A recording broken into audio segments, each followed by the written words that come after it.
Hello students and welcome back to Education Eternity. तो आज हम लोग काफ़ी इंपॉर्टेंट चैप्टर क्लास ट्वेल्थ के लिए सेक्शन सी हम लोग करेंगे। तो मतलब सेक्शन ए तो आपको पता है, सेक्शन बी और सी आपका 20-20 मार्क्स का होता है, जिसमें चॉइस होता है या तो आप सेक्शन बी कर लीजिए या सेक्शन सी कर लीजिए। और हम लोग ऐसा बताया जाता है कि भाई सेक्शन बी साइंस वाले बच्चों के लिए होता है, सेक्शन सी कॉमर्स वाले बच्चों के लिए होता है। तो देखो आपको मेरे हिसाब से पढ़ने सारे चैप्टर चाहिए, बट मैं खुद आपको ये रिकमेंड करता हूँ, अगर आपकी कमांड सेक्शन बी में उतनी अच्छी नहीं है तो आपको सेक्शन सी करना चाहिए, क्योंकि सेक्शन ई कंपैरेटिवली काफ़ी इजी होता है देन सेक्शन बी। और सेक्शन सी आपके मार्क्स स्कोर के लिए काफ़ी मतलब बेहतर हो जाता है अगर आपको अच्छे मार्क्स स्कोर करने हैं बोर्ड एग्जामिनेशंस में, जो हर बच्चे को करने होते हैं। तो आज हम लोग चैप्टर के बारे में बात करेंगे। हमारा चैप्टर है सेक्शन सी का सबसे पहला chapter, application of calculus commerce and economics. तो शुरू करता हूँ। यहाँ पे मैं कुछ क्वेश्चंस आपको मतलब डायरेक्ट क्वेश्चंस और क्वेश्चंस पूरे सॉल्व सोल्यूशन के साथ दिखाऊंगा, ताकि आपको अच्छे समझ में आ जाए। क्योंकि 11th-12th एक ऐसी क्लास हो जाती है ना, 10th तक के बच्चों को लगता है मैथ्स अरे बहुत ईजी है, और 11th-12th में मैथ्स ड्रास्टिक चेंज आता है और बच्चे उसको डील नहीं कर पाते, कोप अप नहीं कर पाते हैं। और फॉर्मूले सिर्फ अगर आप लिख ले रहे हो और आप ये सोच रहे हो कि मैं ऐसे याद कर लूंगा, आप नहीं कर पाओगे। बेटर है कि आप एक फॉर्मूले पे बेस्ड क्वेश्चंस लगा लो 4 से 5, तो आप करना सीख जाओगे चीजें। तो अब बिना देरी के वीडियो शुरू करते हैं। तो बस चैनल के लिए ये कर दिए, प्लीज चैनल को सब्सक्राइब कर लो, वीडियो को लाइक कर दो। कमेंट सेक्शन में कोई क्वेरी है तो आप कमेंट कर सकते हो वीडियो खत्म होने के बाद। और कोई ऐसा चैप्टर जो आपको नहीं मिल रहा और आपको अगर वीडियो चाहिए तो आप उसकी भी रिक्वेस्ट कर सकते हैं, आपको वीडियो मिल जाएगी चैनल पे। तो अब शुरू करते हैं। सबसे पहला क्वेश्चन है, for manufacturing a certain item the fix cost is 6,000 and the cost of producing each unit is ₹20। और सबसे पहले इसमें कॉस्ट फंक्शन ढूंढना है। तो सबसे पहले फिक्स कॉस्ट, हर क्वेश्चन में आपको फिक्स कॉस्ट करके दिया ही रहेगा। और उसके अलावा आप, मैं ट्रिक बता रहा हूँ आपको क्वेश्चन समझने की, फिक्स कॉस्ट के अलावा कोई भी और कॉस्ट अगर आपको दी है और मतलब यूनिट आइटम या पर आइटम या ऐसे कुछ है, तो आप समझ जाओ वो आपकी वेरिएबल कॉस्ट है। ठीक है। तो सबसे पहले जो फिक्स्ड कॉस्ट होती है उसे हम एफ एक्स कहते हैं, और जो वेरिएबल कॉस्ट होती है उसे वी एक्स कहते हैं। तो फिक्स कॉस्ट 6,000 और वेरिएबल कॉस्ट ₹20 है पर आइटम। तो जो कॉस्ट फंक्शन आपका होगा उसको हम लोग सी एक्स कहते हैं। अब आप खुद समझिए, जो हर उसका इनिशियल है ना, उससे ही सारे फंक्शन के मार्क्स बन रहे हैं, तो आप कंफ्यूज नहीं होंगे। तो जो टोटल कॉस्ट होती है टीसी, बेसिकली जो टोटल कॉस्ट होती है वो हमेशा fixed cost plus variable cost होती है। और एक बात याद रखिएगा, वेरिएबल कॉस्ट जैसे यहाँ पे ₹20 दी है, तो जब आप वेरिएबल कॉस्ट वी एक्स लिखेंगे तो वो 20x लिखेंगे, मतलब वेरिएबल कॉस्ट में आपसे आप x मल्टीप्लाई करना होता है हमको। मान लीजिए अगर 10 दिया है पर आइटम तो आप 10x लिखेंगे, अगर 15 है तो 15x लिखेंगे। तो इस क्वेश्चन में हमको 20x है तो इसलिए हम 20x लिखेंगे। तो हमारा जो टोटल कॉस्ट है, मतलब कॉस्ट फंक्शन है, वो आ जाएगा 6,000 प्लस 20x। तो यहाँ पे आप देखिए आपका पहला पार्ट हो गया, कितना सिंपल था ये। दूसरे पार्ट पे ये, what is the total cost and average cost of producing 15 units. अब वो बोल रहा है अगर ऐसे ही 15 यूनिट हम प्रोड्यूस कर रहे हैं, और इन क्वेश्चंस में एक बात याद रखिएगा, जितनी हम ये क्वेश्चंस में मान के चलते हैं जितनी यूनिट्स हम प्रोड्यूस कर रहे हैं, मतलब जितनी मैन्युफैक्चर हो रही है उतनी सेल भी हो रही है। ठीक है। तो अगर 15 की बात कर रहा है तो 6,000 प्लस 20 इंटू एक्स की जगह आप 15 रख लीजिए, तो आपसे आपका क्या आ जाएगा 6,300। ये आ गई आपकी टोटल कॉस्ट 15 आइटम्स के लिए। और यही पूछ रहा है अगर इसमें एवरेज कॉस्ट भी निकालनी हो, तो एवरेज कॉस्ट एसी होती है। तो एवरेज कॉस्ट हमेशा जो टोटल कॉस्ट आती है upon total number of items. किसी भी चीज का एवरेज क्या होता है, आप मान लीजिए 5 सब्जेक्ट हैं आपके और पांचों में आपके 90 मार्क्स आ गए, तो 90 मार्क्स आ गए तो टोटल कितना हुआ आपका 450 हुआ। तो 450 को अगर आपको मतलब अपनी एवरेज मार्क्स निकालने हैं तो 450 को किससे डिवाइड करेंगे, 5 से करेंगे। क्यों? क्योंकि आपके सब्जेक्ट 5 हैं, तो 90 आ गया आपका एवरेज मार्क्स। तो इसी तरह आप समझिए average cost total cost upon जितने नंबर ऑफ आइटम्स हैं, यहाँ 15 है तो 15 लिया है हमने, तो यहाँ पे आपकी एवरेज कॉस्ट ₹420 आ गई। ठीक। अब इसका सेकंड पार्ट, थर्ड पार्ट देखिए, what is the total cost and average cost of 100 units. अब x की जगह जहां मैंने 15 रखा था वहां अब आपको 100 रखना है, और इसी के साथ आपका अगला पार्ट हो जाएगा। बिल्कुल सेम, इसलिए ये पार्ट मैंने नहीं किया है। अब पहला क्वेश्चन आपको समझ में आ गया होगा। नेक्स्ट क्वेश्चन पे आते हैं हम लोग, जो कि है the fixed cost of a new product is 18,000 and the variable cost per unit is ₹550। मैंने आपको बताया था पर आइटम हो पर यूनिट हो, मतलब फिक्स्ड कॉस्ट आपको डायरेक्ट फिक्स्ड कॉस्ट बोल के लिखा होगा। उसके अलावा आपको क्वेश्चन पे अगर वेरिएबल कॉस्ट लिखा है तब तो बहुत आसान है, अगर नहीं लिखा है तो आप समझ जाइए अगर ऐसा कुछ है और उसके साथ टोटल कॉस्ट या कोई और कॉस्ट नहीं लिखा है तो वो कॉस्ट, इसका मतलब आपको कौन सी कॉस्ट दी है, वेरिएबल कॉस्ट दी है।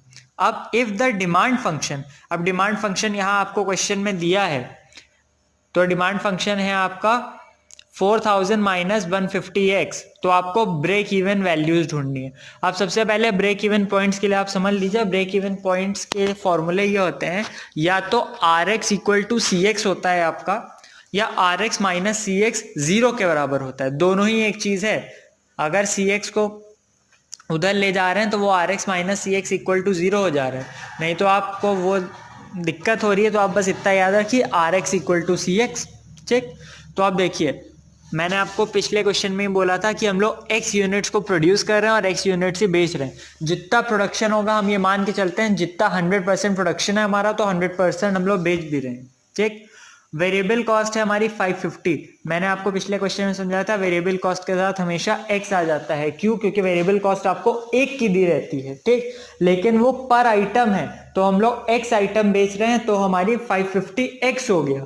तो इसीलिए हर क्वेश्चन में वो x आपसे आप वेरिएबल कॉस्ट के साथ लगाना होता है। पिछले क्वेश्चन में आपको ये नहीं बताया तो आपको लग रहा होगा ऐसे ही लगाना है, ऐसे नहीं लगाना है, हर चीज के यहाँ रीजन होता है, ये मैथ्स है। अब देखिए टोटल कॉस्ट फिर से कैसे आती है, fixed cost plus variable cost. Fixed cost कितनी है आपकी 18,000 और उसके साथ हमने वेरिएबल कॉस्ट जोड़ दी 550। 18,000 प्लस 550x जोड़ लीजिए, टोटल कॉस्ट आपका आ गया। अगला डिमांड फंक्शन आपको क्वेश्चन में दिया है, तो डिमांड फंक्शन आपको दिया है तो क्या होगा, Rx इक्वल टू CX, मतलब रेवेन्यू फंक्शन जो है आपका वो कॉस्ट फंक्शन के बराबर होगा। तो Rx कैसे निकलेगा, जो आपका डिमांड फंक्शन दिया होता है, डिमांड फंक्शन को x से मल्टीप्लाई कर देते हैं तो वो रेवेन्यू आ जाती है हमारी।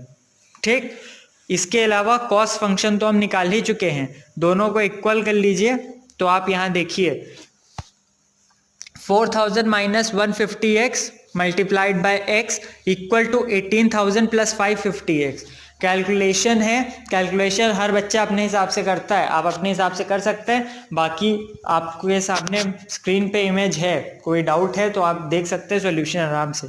अब देखिए मल्टीप्लाई कर दीजिए 4000x minus 150x square equal to 18,000 plus 550x। अब इधर वाले 550 को इधर ले आइए, और हम लोग जनरली जिसकी पावर बड़ी होती है उसको आगे रखते हैं, तो जैसे ही माइनस 150x स्क्वायर अच्छा नहीं लगता तो हमने माइनस कॉमन में ले लिया थ्रू आउट, तो ये हो गया 150x स्क्वायर माइनस 3450x। आप खुद 4000 में से 550 माइनस करके देख लिया। मैं फिर कह रहा हूँ कैलकुलेशन हर कोई अपने हिसाब से करता है, आप कंफ्यूजन हो रही है एक लाइन पे एक स्टेप कीजिए, one step at a time करिए। इसके बाद प्लस 18,000 जीरो के बराबर। अब आप यहाँ पे कॉमन ले सकते हैं, मैंने डायरेक्ट 150 कॉमन ले लिया है, कॉमन ले लीजिए। X square minus 23x plus 120 will be zero. Factors आपको करने आते ही होंगे, आप पहले सीख चुके हैं, फैक्टर्स कर लीजिए। x minus 8 x minus 15 equal to zero. तो x की दो पॉसिबल वैल्यूज आ गई, या तो 8 या 15, और ये जो 8 और 15 आए हैं यही आपके ब्रेक इवन पॉइंट्स होते हैं। तो आपको ये क्वेश्चन भी समझ में आ गया होगा। अब अगले क्वेश्चन पे आते हैं हम लोग अपने। A company produces commodity with 24,000 fixed cost. The variable cost is estimated to be 25% of total revenue. Variable cost आपकी दी नहीं है, 25% है टोटल रेवेन्यू का। ठीक, इसके बाद आगे देखिए, recovered on selling the product at a rate of ₹8 per unit, 8 रुपए पर यूनिट। या 8 रुपए पर यूनिट अभी मैं क्वेश्चन बताऊंगा। अब फाइंड करना है आपको पहले कॉस्ट फंक्शन, फिर रेवेन्यू फंक्शन और ब्रेक इवन पॉइंट्स। तो शुरू करते हैं। सबसे पहले हम लोग फिर से वही है, x यूनिट्स प्रोड्यूस कर रहे हैं और x यूनिट सोल्ड कर रहे हैं, तो हमने मान लिया टोटल रेवेन्यू हमको कितना मिल रहा है, 8 रुपए मिल रहा है सेल करने पे एक प्रोडक्ट। तो x प्रोडक्ट सेल करने पे हमको कितना टोटल रेवेन्यू मिलेगा, 8x, ₹8x। और जो हमारा टोटल रेवेन्यू है उसका 25% है वेरिएबल कॉस्ट। ये क्वेश्चन में दिया है, आप फिर से पढ़ सकते हैं क्वेश्चन को। तो 25% ऑफ ₹8x हो जाएगा ₹2x, तो आपका वेरिएबल कॉस्ट आ गया। फिक्स्ड कॉस्ट अगेन क्वेश्चन में दिया है 24,000 रुपए, 24,000 रुपीज। तो कॉस्ट फंक्शन निकालना है 24,000 प्लस 2x, ये आ गया आपका कॉस्ट फंक्शन। रेवेन्यू फंक्शन हम निकाल चुके हैं ₹8x। तो ब्रेक इवन पॉइंट्स के लिए क्या होता है, revenue function equals to cost function, RX equals to CX। अब यहाँ पे हमारे पास रेवेन्यू फंक्शन ही है, पिछले क्वेश्चन में हमारे पास डिमांड था, तो अगर डिमांड फंक्शन है तो डिमांड फंक्शन से रेवेन्यू कैसे आएगा, डिमांड फंक्शन को x से मल्टीप्लाई कर दीजिए तब रेवेन्यू आएगा। अब की डायरेक्ट रेवेन्यू ही दिया है आपको, तो यहाँ गड़बड़ी मत करिएगा कि x से मल्टीप्लाई कर रहे हैं, गलत हो जाएगा आपका। तो यहाँ पे अब देखिए 8x equal to 2x plus 24,000। अब यहाँ बहुत सिंपल है, 6x इक्वल्स टू 24,000, x की वैल्यू 4,000 आ गई, ब्रेक इवन पॉइंट्स आ गया आपका। यहाँ पे एक ही आया, पिछले में क्वाड्रेटिक थी इसलिए 2 आए। अगले क्वेश्चन की बात करते हैं। The average cost function associated with producing and marketing x unit of an item is given by AC, मतलब average cost equal to 2x minus 11 plus 50x plus 50 upon x है, सॉरी 50 अपॉन x है।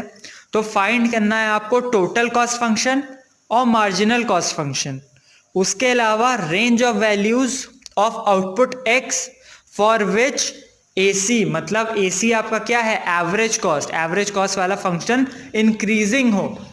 तो यहाँ increasing decreasing भी समझ लीजिए, पिछले chapters में आप इंक्रीजिंग डिक्रीजिंग पढ़ चुके होंगे। इंक्रीजिंग डिक्रीजिंग का मतलब ये होता है अगर कोई फंक्शन इंक्रीजिंग बता रहा है तो इसका मतलब उस फंक्शन का d/dx मतलब डिफरेंशिएशन, आपको डिफरेंशिएशन आना चाहिए। मार्जिनल कॉस्ट के क्वेश्चंस के लिए आपको d/dx आना चाहिए।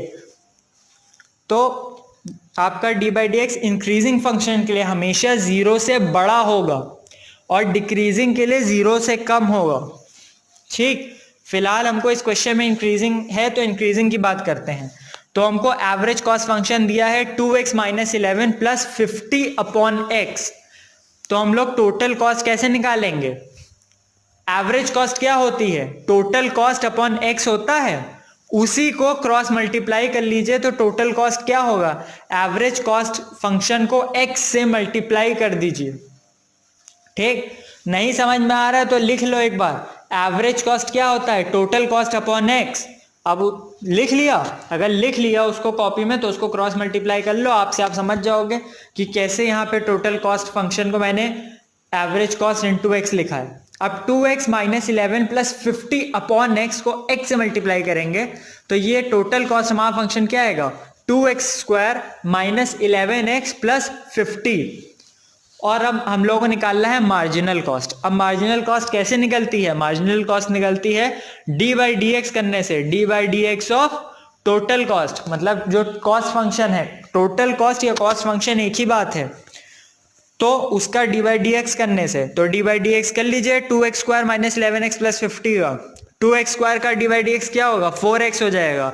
11x का x हट गया, 11 मतलब माइनस 11, और 50 है, 50 से कोई वेरिएबल नहीं है, तो ऐसे नंबर्स का d/dx 0 हो जाता है। तो हमारा मार्जिनल कॉस्ट फंक्शन क्या आ गया, 4x माइनस 11। नेक्स्ट पार्ट, अब हम लोगों को प्रूव करना है, रेंज ऑफ वैल्यूज निकालनी है x की जब हमारा एवरेज कॉस्ट फंक्शन इंक्रीजिंग हो। अब मैंने आपको समझाया इंक्रीजिंग के लिए क्या होगा, एवरेज कॉस्ट जो है उसका d/dx 0 से बड़ा होना चाहिए। तो d/dx ऑफ एवरेज कॉस्ट क्या है, 2x minus 11 plus 50 upon x। इसका d/dx करिए, 2x का 2 हो जाएगा, माइनस 11 का 0 हो गया, प्लस 50 हटा लीजिए बाहर, 50 बाहर हटा लिया तो कितना हुआ, 1 अपॉन एक्स। 1 अपॉन एक्स का d/dx क्या होता है, माइनस 1 अपॉन एक्स स्क्वायर होता है। 1 अपॉन एक्स का d/dx minus 1 upon x square होता है। d/dx अगर नहीं आता है तो आप यहां नहीं कर पाएंगे। तो यहां पे आप देखिए क्या आया हमारा, 2 माइनस 50 अपॉन एक्स स्क्वायर आया। It should be greater than 0। अब यहाँ पे 2 कॉमन ले लिया थ्रू आउट, तो 1 माइनस 25 अपॉन एक्स स्क्वायर हो गया। अब एलसीएम ले लीजिए, तो x square minus 25 should be greater than 0।